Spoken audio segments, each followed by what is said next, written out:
Good morning and जय हिंद। ये हम अपनी टेस्ट सीरीज़ का आखिरी पेपर डिस्कस करने जा रहे हैं। नीट की टेस्ट सीरीज़ यहीं पे कंक्लूड हो रही है और इसके बाद आप सभी के नीट के एग्ज़ाम होंगे, ठीक है। और आशा है कि आप सभी इसमें बहुत अच्छा करेंगे। हम सभी आपके साथ हैं और आपके लिए नीट का डिस्कशन भी हम लोग लेकर आएंगे। शॉर्ट लाइव ही होगा वो डिस्कशन और उस सीरीज़ को आगे बढ़ाते हुए अपनी टेस्ट सीरीज़ का आखिरी पेपर जो इनऑर्गेनिक वाला पोर्शन है वो हम लोग डिस्कशन कर लेते हैं। देखिए, क्वेश्चन नंबर 46 जो था वहाँ पर आपसे पूछा था match the list with match two, जिसमें आपसे कुछ मॉलिक्यूल्स दिए थे और जिनके बॉन्ड पेयर और लोन पेयर के रेशियो दिए हुए थे। तो जैसा कि हम जानते हैं कि आयोडीन के पास आउटर मोस्ट शेल में 7 इलेक्ट्रॉन होते हैं, जिसमें से 2 उसने क्लोरीन के साथ बॉन्ड बना लिए हैं और एक माइनस चार्ज के फॉर्मेट में उसे क्या मिला है, एक्स्ट्रा इलेक्ट्रॉन मिला है। तो कहीं ना कहीं हम ये कह सकते हैं कि इसके पास 2 बॉन्ड पेयर होंगे और 6 इलेक्ट्रॉन के रूप में 3 लोन पेयर होंगे। तो इसका जो ऑप्शन फिट बैठ रहा है वो ए का मैच कर रहा है थर्ड से। अब अगर हम बी की बात करें तो बी के केस में हमको पता है कि ऑक्सीजन के पास टोटल 6 इलेक्ट्रॉन होते हैं, 6 में से 2 उसने हाइड्रोजन के साथ बॉन्ड कर लिया और 4 उसके पास बच गए। तो इसके पास जो लोन पेयर और बॉन्ड पेयर का रेशियो होगा वो होगा, मैच करेगा 2:2। तो हम देख लेते हैं कोई ऐसा ऑप्शन हमारे पास आ रहा है, ए का थर्ड बी का फोर्थ। खैर 2 ऑप्शन अभी हमारे पास आ गए हैं, ए का थर्ड और बी का फोर्थ। एक और मैच करा लेते हैं। SO2 के केस में हमारे पास टोटल 6 इलेक्ट्रॉन होंगे। 6 इलेक्ट्रॉन्स में से डबली बॉन्डेड ऑक्सीजन ने 4 इलेक्ट्रॉन खर्च कर लिए। दैट मीन्स उसके पास 2 ही बॉन्ड पेयर आए हैं और 1 लोन पेयर आ रहा है।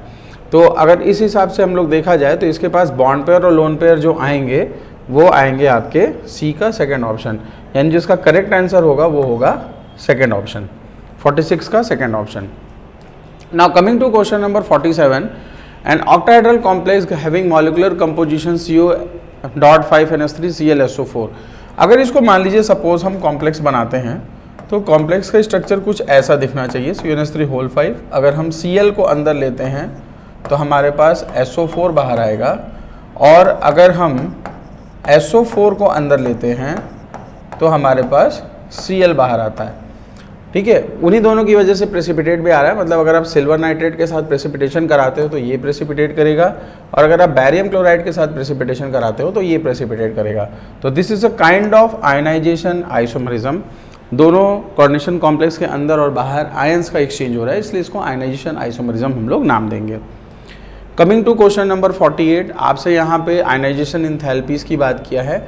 तो आप अगर ध्यान से देखो तो सभी कॉम्प्लेक्सेस में, जैसे अगर हम क्रोमियम की बात करें तो क्रोमियम का कॉन्फ़िगरेशन 3d5 होता है और मैंगनीज का कॉन्फ़िगरेशन 3d5 होता है।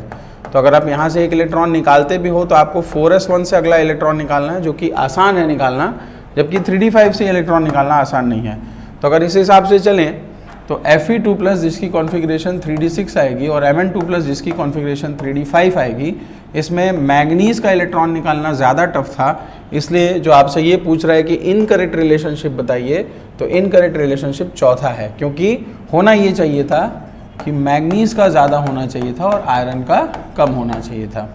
चलिए क्वेश्चन नंबर 49 देखते हैं। आपसे पूछा विच of the following molecule shows paramagnetic behaviour. तो इसके लिए हमको मॉलिक्यूलर ऑर्बिटल डायग्राम भी हम बना सकते हैं और हम चाहें तो ट्रिक से भी सॉल्व कर सकते हैं।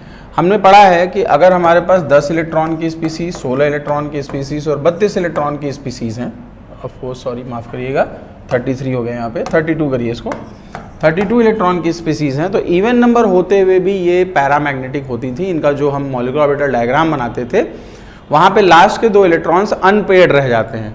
तो उस हिसाब से अगर हम देखें तो ऑप्शन ए हमारा सही होगा। N2 में 14 इलेक्ट्रॉन होते हैं, F2 में 18 इलेक्ट्रॉन है, H2 में 32 इलेक्ट्रॉन है और Cl2 में आई थिंक 34 इलेक्ट्रॉन है। तो हमको इनसे मतलब नहीं है, हमको इन दोनों से मतलब है। तो हमारा जो करेक्ट ऑप्शन है वो होगा option number 4। Now pair of transition metals having the same number of unpaired electron is. आपको यहाँ पे करना क्या है, इलेक्ट्रॉनिक कॉन्फ़िगरेशन से निकालना है। वैनेडियम का एटॉमिक नंबर 23 और कोबाल्ट का एटॉमिक नंबर जो होगा वो होगा 27। तो अगर हम कॉन्फ़िगरेशन देखें तो वैनेडियम की 3d3 और कोबाल्ट की 3d7 तो अगर हम फिलिंग करेंगे तो 3d7 में जो फिलिंग आएगी वो कुछ ऐसी आएगी, 1 2 3 4 5 6 और 7, यानी 3 अनपेयर्ड इलेक्ट्रॉन हैं। और 3d3 के लिए भी जो फिलिंग आएगी वो आएगी 1 2 3, यानी इसमें भी 3 अनपेड इलेक्ट्रॉन है। तो पहला आंसर यानी फर्स्ट ऑप्शन क्या है इसका सही आंसर है। चलिए क्वेश्चन नंबर 51 पे आते हैं। यहाँ अगेन आपसे हाइब्रिडाइजेशन पूछा है। PF5 में 5 बॉन्ड आपको नजर आ रहे हैं, तो अगर 5 बॉन्ड हैं तो इसका सिंपल सा मतलब है कि इसका sp3d हाइब्रिडाइजेशन होगा। अगर हम सेकेंड ऑप्शन की बात करें B के SF6 के, तो SF6 में 6 बॉन्ड हैं, इसका थर्ड ऑप्शन करेक्ट होगा, sp3d2 होगा इसका। अगर हम चौथे की बात करें C की NiCO4 की, तो NiCO4 के लिए जो कॉन्फ़िगरेशन आएगी, चूंकि निकल के भले इलेक्ट्रॉन कार्बोनिल भले स्ट्रॉन्ग फील्ड है, लेकिन निकल के एक भी इलेक्ट्रॉन रिलीज नहीं हुए हैं, तो उसका डी सबशेल पूरी तरह इस्तेमाल हो गया है, भर गया है। तो जो भी कार्बोनिल के इलेक्ट्रॉन आएंगे वो S और P में जाएंगे, तो इसलिए इसका हाइब्रिडेशन क्या होगा, sp3 होगा। और लास्ट PtCl4 प्लैटिनम अगर है तो इस लिगेंड से कोई मतलब लेना देना नहीं है, चाहे वो स्ट्रॉन्ग फील्ड हो चाहे वीक फील्ड हो, उसका dsp2 होगा। तो इसका जो करेक्ट ऑप्शन होगा वो होगा पहला। Now coming to question number 52, अगर हम 52 की बात करें तो which among the following molecules involved in sp3d hybridisation has different bond length arrangement and lone pair electron, जो यहाँ पे आपसे पूछ रहा है या काउंट करने की कोशिश कर रहा है, has lone pair of electron on the central atom has different bond length. ठीक है, तो यहाँ पे देखिए अगर हम PF5 की बात करें, ठीक है, तो यहाँ पे बॉन्ड लेंथ तो भले डिफरेंट मिलेगी, लेकिन लोन पेयर यहाँ पे नहीं होता है। XCF4 में आपको बॉन्ड लेंथ सारी सेम मिलेगी, XCF2 में भी आपको सारी बॉन्ड लेंथ सेम मिलेगी। अगर हम SF4 की बात करें तो SF4 में आपको सेंट्रल एटम पे एक लोन पेयर मिलता है और इसका जो शेप आता है वो सीसॉ शेप आता है। ठीक है, इसमें आपको सीसॉ शेप मिलेगा, तो इसका जो करेक्ट ऑप्शन है वो होगा SF4। चलिए क्वेश्चन नंबर 53 पे आते हैं। आपसे पूछ रहा है correctly representing acidic nature of oxide. तो देखिए acidic nature of oxide non metals का ज़्यादा होता है, मेटल्स का कम होता है, ये हमको सबको पता है। और नाइट्रोजन कार्बन में से नाइट्रोजन ज़्यादा एसिडिक है, तो इसका जो करेक्ट ऑप्शन है बहुत ज़्यादा ऐसा मेहनत करने की ज़रूरत नहीं है, इसका करेक्ट ऑप्शन सेकंड होगा।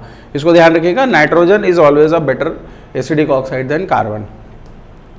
अब आ जाते हैं क्वेश्चन नंबर 54 पे। ये पीरियोडिक टेबल का याद करने वाला क्वेश्चन है। आपको एटॉमिक नंबर 100 के ऊपर के जो एलिमेंट्स हैं उनका IUPAC नॉमेनक्लेचर और उनका जो नाम है वो आपको याद रखना पड़ेगा। पिछले कुछ सालों से नीट में इस तरह के क्वेश्चन कई बार पूछे गए हैं, सो ये एक इंपॉर्टेंट क्वेश्चन है, इसको देख के मत समझिएगा, ये काफ़ी इंपॉर्टेंट क्वेश्चन है। अगर हम इसकी बात करें अनिल अनियम की, तो अनिल अनियम मतलब 101 हो गया, इसका आंसर होगा मेंडेलिवियम, तो ये सही है। अनिल ट्राइयम लॉरेंशियम, ये भी सही है।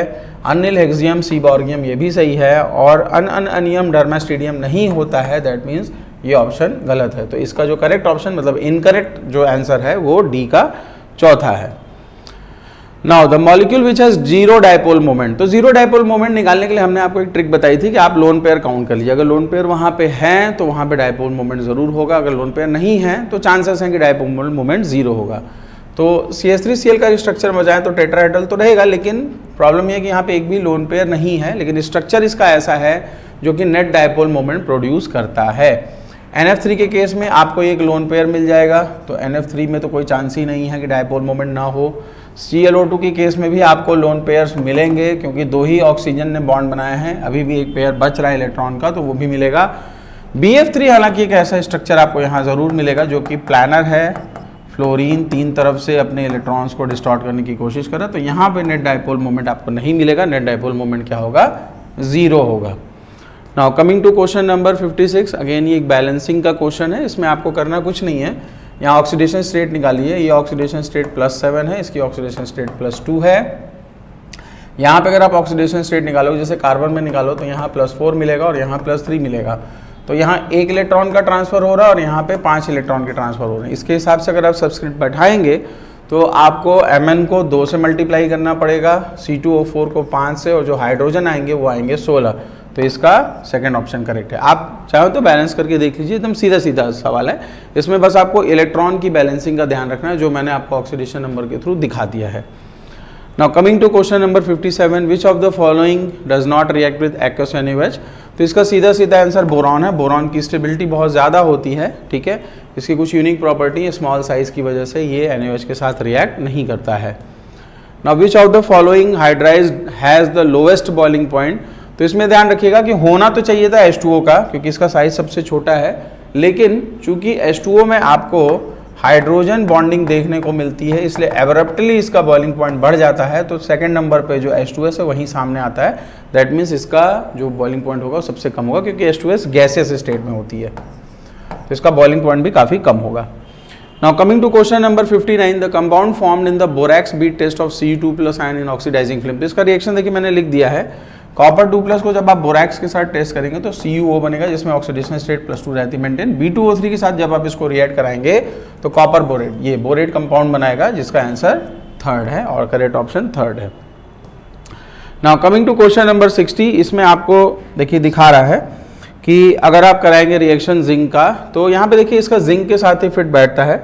अगर आप जिंक के साथ इसके रिएक्शन कराते हैं, जिंक सल्फेट के साथ इसका रिएक्शन कराते हैं NH4OH का, आप इसको पहला NH4 OH के साथ रिएक्शन करा रहे हैं, तो NH4OH के साथ रिएक्शन कराने पे ये ZnOH होल ट्वाइस बनाएगा, और ZnOH होल ट्वाइस जब इसमें बन जाएगा तो इसको एक्सेस NH4OH में फिर से अगर आप डिसॉल्व करते हैं तो कहीं ना कहीं ये कॉम्प्लेक्स बनाता है, जिसमें जिंक के साथ अमोनिया का कॉम्प्लेक्स होता है। तो ये कहीं ना कहीं आपको एक वाइट जिलेटिनस कॉम्प्लेक्स बनाएगा जिंक का।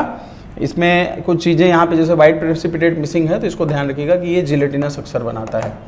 जो प्रेसिपिटेट का टेक्सचर होता है वो जिलेटिनस होता है, तो इसका चौथा ऑप्शन करेक्ट है। तो ये था आपका पूरा इनऑर्गेनिक का डिस्कशन। बाकी डिस्कशन पाठक सर ने कर दिया है, और आशा है कि आप अपने नीट के पेपर में बहुत अच्छा करेंगे। हम सभी की शुभकामनाएं आपके साथ हैं। अच्छा करिए, स्वस्थ रहिए, मस्त रहिए।